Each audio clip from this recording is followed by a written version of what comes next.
Good evening. You're watching State of Business on our television. This is Inat Musafir. Let's take a look at the headlines first.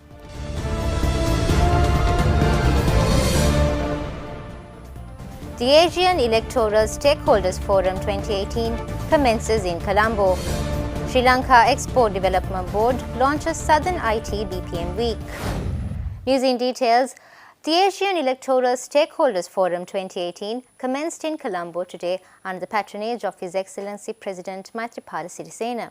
This year's forum, organised by the Election Commission of Sri Lanka and the Asian Network for Free Elections, will take place on the 27th and 28th of August at the Galadari, Colombo, under the theme Advancing Election Transparency and Integrity, Promoting and Defending Democracy Together.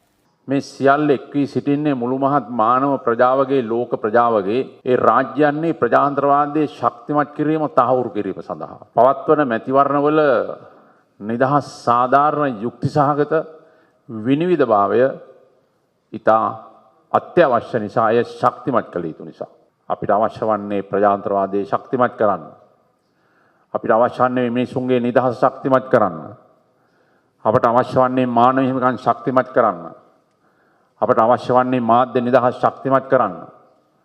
ඒ සියල්ල අපි මේ රටේ මේ වෙන විට කරලා තිබෙනවා. අපිට අවශ්‍ය වන්නේ සියලු මැතිවරණ නිදහස් සාධාරණ නිහඬ සාමකාමී මැතිවරණ විදියට පවත්වලා රට තුළ ප්‍රජාතන්ත්‍රවාදය ස්ථාපිත කරන්න. Meanwhile, addressing the gathering, Chairperson of the Election Commission of Sri Lanka, Mahinda Deshapriya, stated that the forum will promote democracy and will address issues which contribute to the decline in quality of democracy in the Asian region. He made the following remarks while addressing the gathering. The forum reaffirms our common objective in strengthening democracy by respecting the right of every person to vote at the most important thing, the right of every person to vote at free and fair elections held periodically. We at the Election Commission of Sri Lanka are quite confident that this forum will create a conducive environment for the sharing of experience, knowledge, lesson learned among electoral management bodies in Asia and election stakeholders, not only national, international also, on several key areas related to the transparency, integrity and quality of elections. The forum will help to promote and to develop existing networks and good relationships. The forum will hopefully also demonstrate the transparency of the Sri Lankan electoral system to the world. Democracy is not an option, it is a must. Considering the opportunity for Sri Lanka to become a global ITB PM destination and a centre of excellence in Asia, the Sri Lanka Export Development Board and the Sri Lanka Association of Software and Services Companies today launched the Southern ITB PM Week, the very first program under the National Export Strategy. The government and industry bodies expect to expand the IT industry and to develop skills of IT professionals in the country through the launch of ITB PM Week. The event is scheduled to be held on the 4th and 5th of September in Mathura. According to the government's national export strategy, the IT BPM industry of Sri Lanka is expected to achieve $5 billion in exports by 2022, create 200,000 direct jobs and to launch 1,000 startups. This is the fourth seminar, all of them are organizing in Galle, targeting the southern province. And they work very closely with the universities because we are looking at the undergraduates also. And we firmly believe that undergraduates should not be depending entirely on government jobs.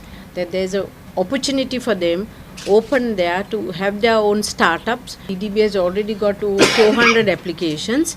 We are in the process of evaluating them. And again, ITB will be doing it along with the people from the ITC, BPM sector. But it goes beyond that because there are companies who want to engage themselves in food processing and other sectors also. What we are hoping to do in the southern province in Galle with this week is to actually encourage people to get into the ICT and BPO sector. We're going in for a short break. Do stay tuned for more news after these commercials.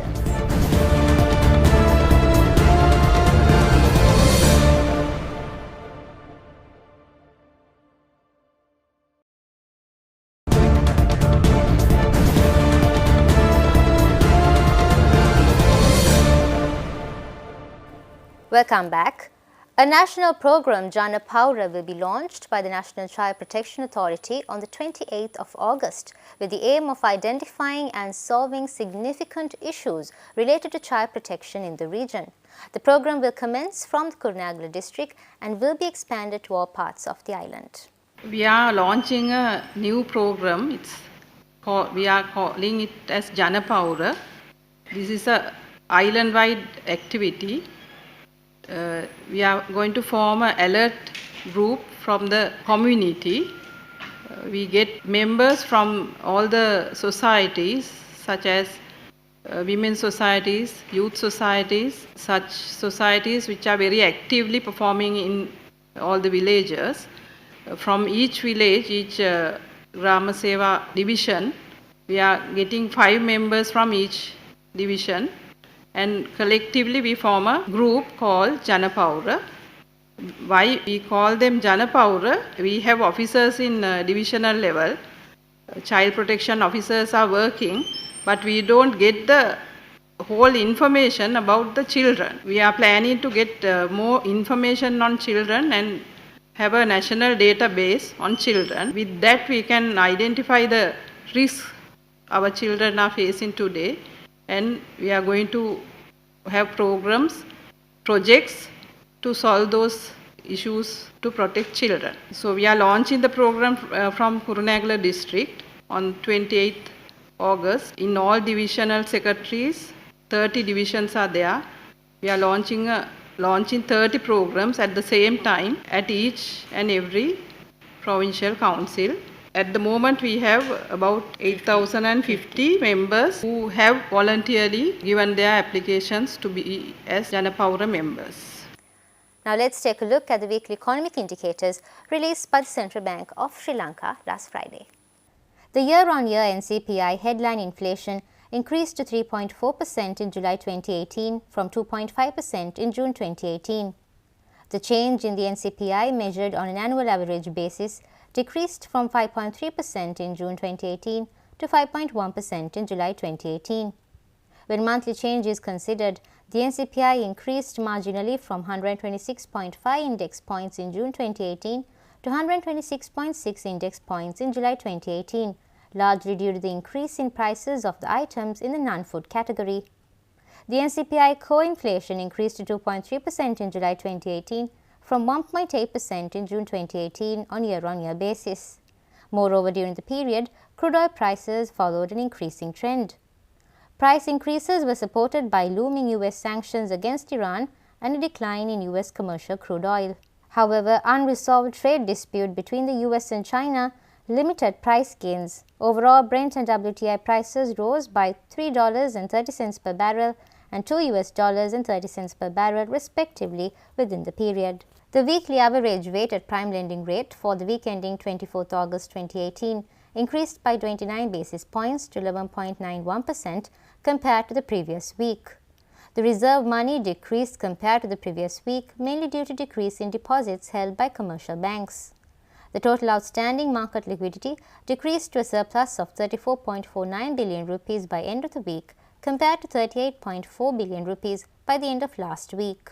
During the year up to 24th August 2018, the Sri Lanka rupee depreciated against the US dollar by 4.9%.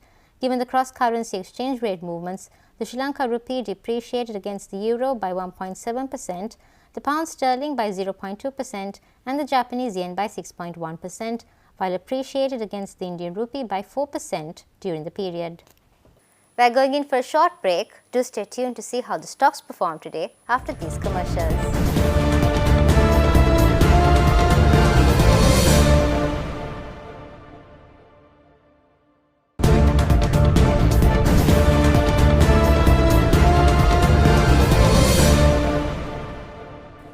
Welcome back. Trading at Colombo Stock Exchange ended on a mixed note today. The All Share Price Index dropped 8.55 points to close at 6,044.14, and the S&P SL20 gained 4.79 points to close at 3,217.65. The turnover was 246.2 million rupees and 19.9 million shares were traded. Next is Forex rates.